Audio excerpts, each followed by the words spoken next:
Namaskar friends, welcome to today's session of NEET Admission Faridabad. So in today's video we'll discuss about a very important topic, and the topic is recognized seats versus permitted seats. बहुत सारी queries हमारे पास आती हैं कि sir permitted seat लेने में कोई problem तो नहीं है और क्या ये सीट रिकॉग्नाइज है, यहाँ हम एडमिशन ले सकते हैं। तो मैंने सोचा इसके ऊपर वीडियो अपलोड किया जाए। वीडियो स्टार्ट करने से पहले आप सभी से रिक्वेस्ट करूंगा, चैनल को सब्सक्राइब कर लीजिए और काउंसलिंग से रिलेटेड कोई भी क्वेरी हो तो आप दिए गए नंबर पे व्हाट्सएप करके हमसे बातचीत कर सकते हैं। आप अपनी रैंक, कैटेगरी, डोमिसाइल स्टेट और डिज़ायर्ड ब्रांच व्हाट्सएप करके भेजिए। मैं आपको एक्सप्लेन करूँगा कहाँ पे क्या पॉसिबिलिटी है, और उसके बाद अगर आप चाहें तो आप हमारी पेड सर्विसेज भी अवेल कर सकते हैं। हमारा ऑफिस दिल्ली एनसीआर फरीदाबाद में और वेस्ट बंगाल कोलकाता में है, तो आप हमारे ऑफिस भी विजिट करके डिटेल में डिस्कशन कर सकते हैं। तो दोस्तों स्टार्ट करते हैं आज का topic, recognize seats versus permitted seats. देखिए, कोई भी किसी भी कॉलेज में पूरे भारत में अगर कोई भी नई सीट आती है तो वो 3 साल के लिए परमिटेड होती है। फर्स्ट ईयर में जब फर्स्ट ईयर क्रॉस होता है तो उसको फर्स्ट ईयर का रिकॉग्निशन मिलता है, सेकेंड ईयर में सेकेंड ईयर का, और जब थर्ड ईयर पूरा क्रॉस हो जाता है सक्सेसफुली तो उसको रिकॉग्नाइज्ड सीट का दर्जा दे दिया जाता है, वो सीट रिकॉग्नाइज हो जाता है। तो कोई भी सीट अगर किसी कॉलेज में नई आप अप्रूव होकर आती हैं तो नेक्स्ट 3 इयर्स तक वो परमिटेड स्टेटस पे वो रहेगी एंड 3 साल के बाद वो रिकॉग्नाइज हो जाती हैं। 99% केसेस में किसी तरह की कोई प्रॉब्लम नहीं आती है। आपने अगर एडमिशन लिया है और अगर वो सीट परमिटेड भी है तो जब तक आप पास होंगे तब तक वो सीट रिकॉग्नाइज हो जाएगी और आपको जो डिग्री मिलेगी वो रिकॉग्नाइज सीट की डिग्री मिलेगी। बट स्टिल 1% अगर ऐसा हुआ कि आप जब पास हुए तब तक वो सीट रिकॉग्नाइज नहीं हो पाई है तो क्या होगा, ये क्वेश्चन होता है। तो ये होगा कि अगर बाय चांस वो सीट रिकॉग्नाइज नहीं हो पाई, हम ये भी डिस्कस करेंगे कि रिकॉग्नाइज क्यों नहीं होगी, क्या कारण हो सकते हैं जिसकी वजह से सीट रिकॉग्नाइज नहीं होगी।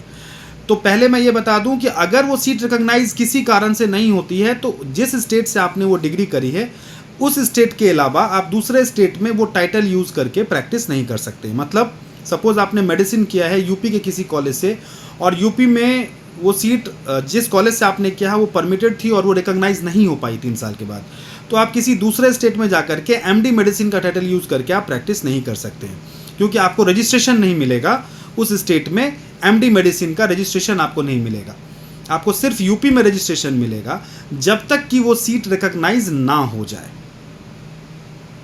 यानी आपने डिग्री पास कर ली, सपोज करते हैं 2027 में, और 2028 में उसको रिकॉग्निशन मिल रहा है, तो 2028 के बाद आप उस डिग्री का इस्तेमाल कहीं भी कर सकते हैं, आपको रजिस्ट्रेशन हर स्टेट में मिल जाएगा। तो ये है वर्स्ट सिचुएशन जिसमें कि परमिटेड सीट में एडमिशन लेने के बाद ये वर्स्ट हो सकता है आपके साथ, इससे ज़्यादा बुरा कुछ नहीं हो सकता। बट ऐसा भी 99.9% सिनेरियो में कहीं होता, मैंने आज लास्ट 5 साल में तो नहीं देखा है, इससे पहले हो सकता है होता होगा, बट अभी लास्ट 4-5 साल में ऐसी कोई समस्या नहीं आई है।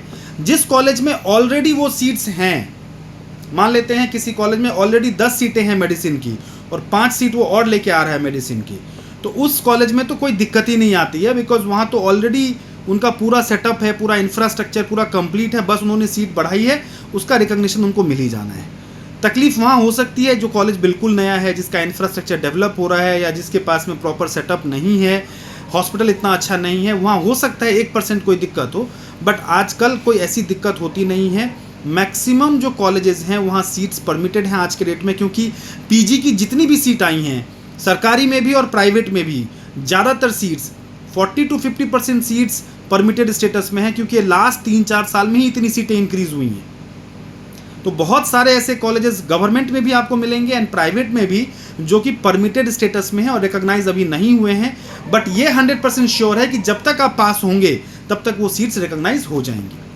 तो मेरे हिसाब से, मेरे एनालिसिस के अकॉर्डिंग किसी तरह की कोई दिक्कत नहीं आएगी आपको, आप आराम से एडमिशन ले सकते हैं। कोशिश करिए कि रिकॉग्नाइज सीट मिल जाए, बट अगर बाई चांस आपका रैंक ऐसा है कि रिकॉग्नाइज सीट वाला कॉलेज नहीं मिल पा रहा है या बहुत महंगा मिल रहा है और परमिटेड सीट वाला कॉलेज आपको सस्ता मिल रहा है और ईजिली मिल रहा है, तो आप उसके लिए जा सकते हैं।